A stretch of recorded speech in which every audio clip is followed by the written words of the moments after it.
Avantis ni sangat laku dan juga lama dah dia terjual di Malaysia ni. Saya nak bagi korang 3 sebab kenapa korang kena beli Avantis 125 ni.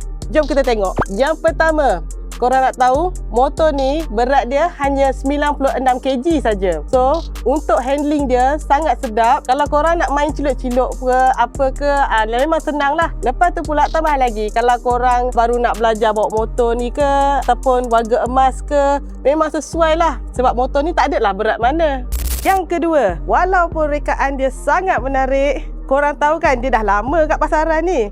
Design Avantis masih lagi nampak sporty dan moden, membuatkan motor ni masih lagi orang minat tau. Yang ketiga, cost maintenance untuk motor ni sangat murah tau. Kalau servis minyak hitam, bawah RM50 boleh dapat tau. Untuk tayar sepasang pula, korang boleh dapat RM200. Minyak pun sebulan murah saja guys, bawah RM40 je. Yang penting spare part guys, memang senang nak cari. So korang, apa tunggu lagi? Motor pun tengah ready stock. Lepas tu, datang pula dengan 3 color baru. Kalau korang berminat, jangan lupa isi form biru dekat bawah. Penghantaran pula percuma tau ke seluruh Semenanjung Malaysia.